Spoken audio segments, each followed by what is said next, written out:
You are not a human being with a soul. You are a soul that temporarily inhabits a physical body. Astral projection is probably one of the coolest things you will ever experience. Imagine this scenario. You're lying in your bed, eyes shut, completely relaxed and totally awake. After a few minutes, you feel your body becoming heavy and numb, and then you start rising up, floating a few feet above your bed. You look down and find that your physical body is sleeping peacefully on the bed. You notice that there is a glowing, pulsating, bluish-white cord connected to your physical body. You are calm, relaxed, and awake. This is not a new experience for you, and you feel a blissful sensation of peace because you are now unchained from your physical shell. You are experiencing a joyous feeling of exhilaration and freedom from bounds. You look around the room and see that everything seems to sparkle. Everything seems to have life, more vibrant. You fly through the ceiling and into the sky and look down at your house, becoming smaller and smaller. And soon you can see the curvature of the earth. You think of a friend of yours who lives across the world in Sweden. By thinking about him, you consciously go to him and you zoom across the world, and soon you're coming down into a house. You see your friend eating cookies at his computer. He's wearing blue jeans and a white t-shirt. Soon, you realize it's time for you to go back, and you think about your sleeping body. You find yourself back over your house, slowly moving down into your bedroom, and then back into your sleeping body. You wake up and go to your computer. Your friend is on Skype, and you tell him what you just saw in your dream. Your friend gapes in amazement. "That's absolutely right," he says. My friends, welcome to the world of astral projection.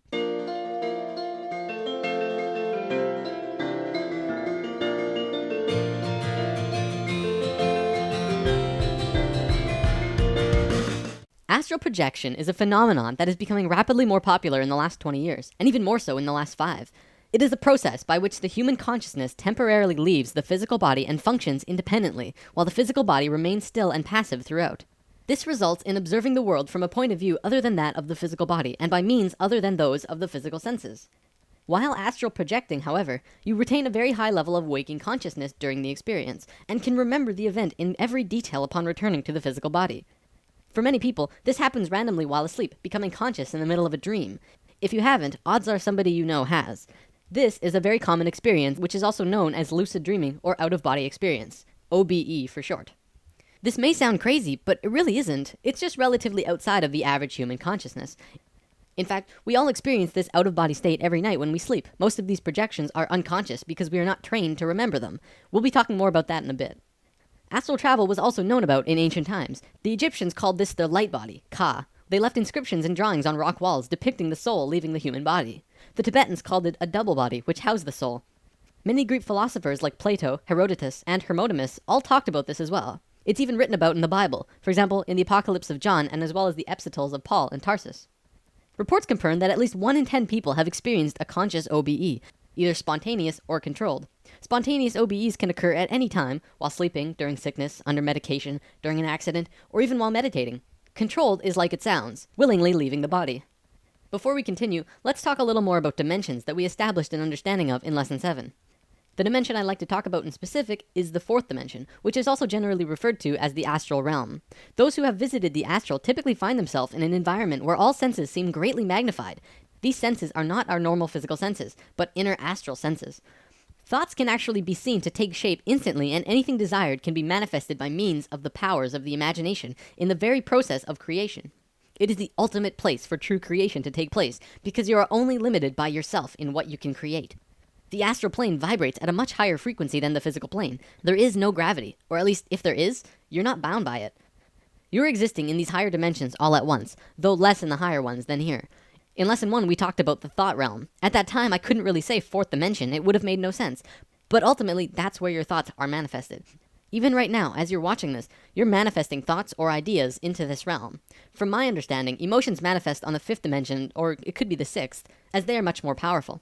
When you visit the astral realm, you'll learn that it's basically divided into 3 sections. This spans across different dimensional overtones that we covered previously.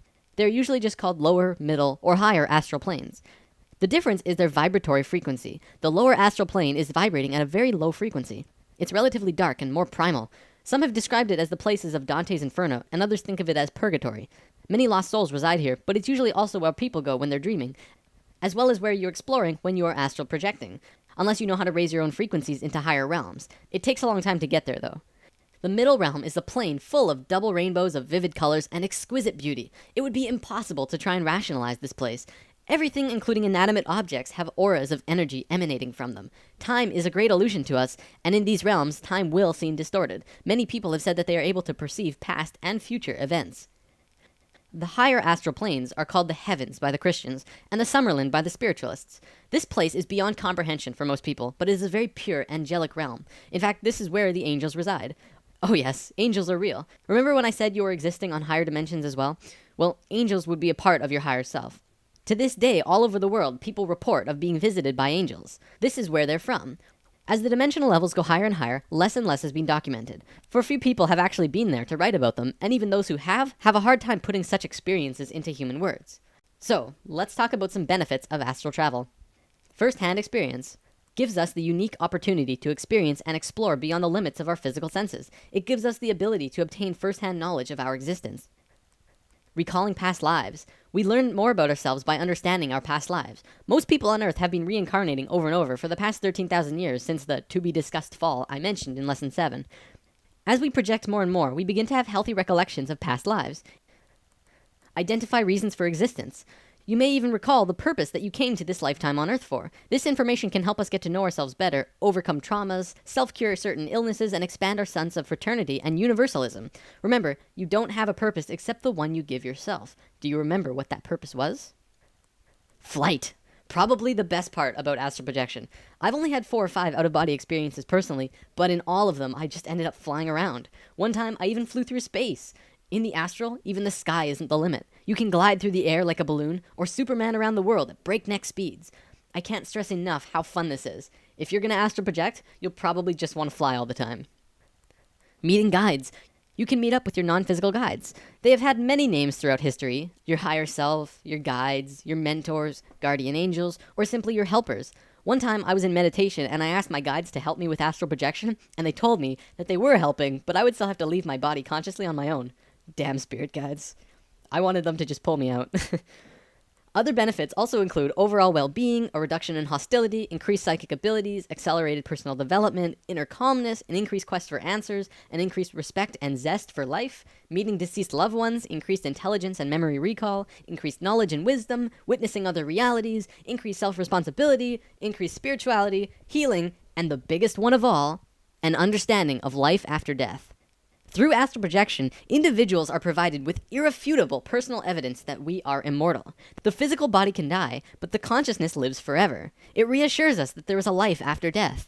People who have even one OBE are generally transformed, having a much greater faith in existence beyond the physical.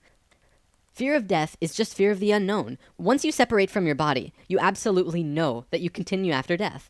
Dying may not be a scary experience, but rather a wondrous, spiritual adventure into the next realm of being. Death is something to be embraced with excitement and anticipation when the time arrives.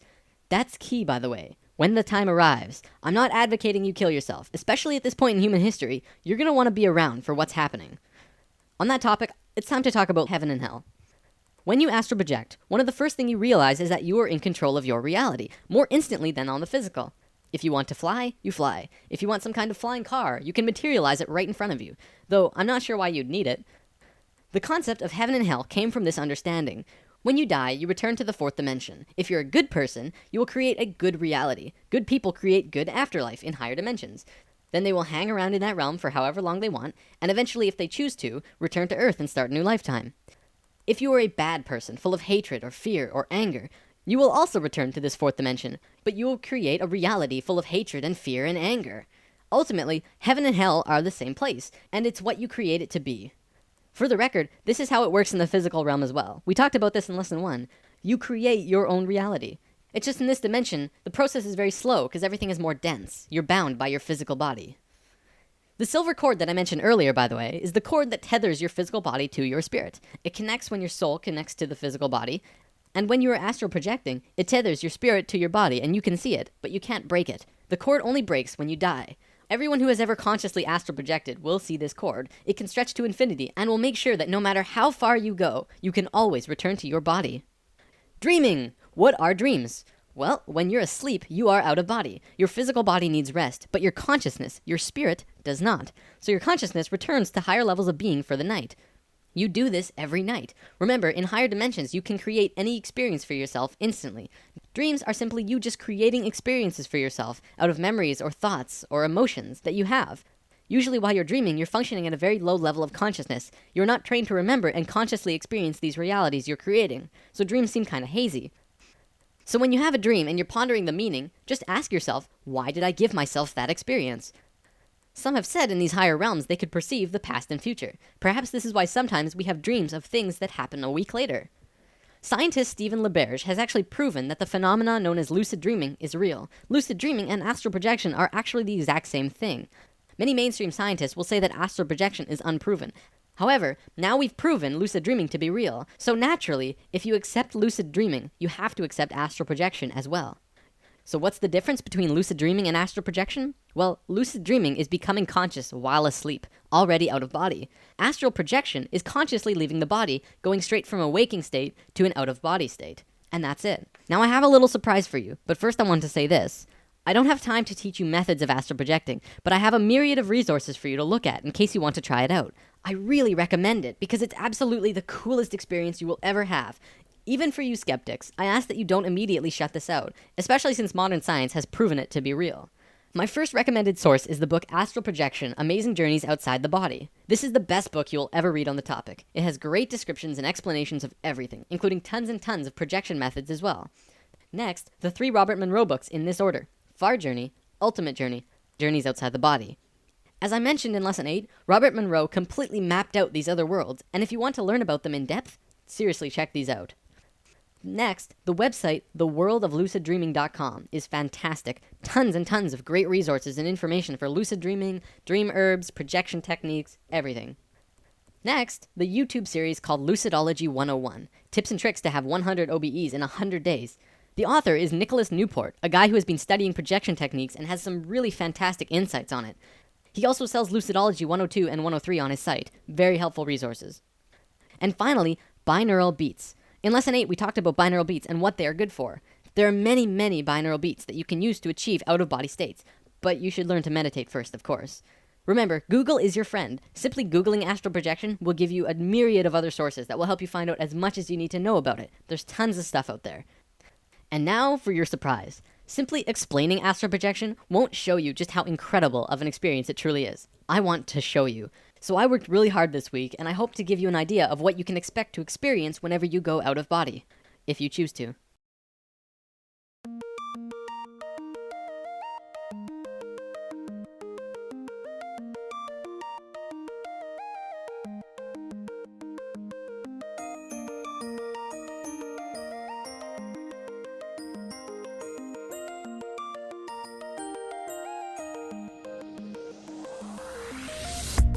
Not believe your eyes if 10 million fireflies lit up the world as I fell asleep. 'Cause they fill the open air and leave teardrops everywhere. You'd think me rude, but I would just stand and stare. I'd like to make myself believe that planet Earth turns slow. It's hard to say that I'd rather stay awake when I'm asleep, 'cause everything is never as it seems. 'Cause I get 1,000 hugs from 10,000 lightning bugs as they tried to teach me how to dance. A foxtrot above my head, a sock hop beneath my bed. A disco ball is just hanging by a thread.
We're stirring the pot now.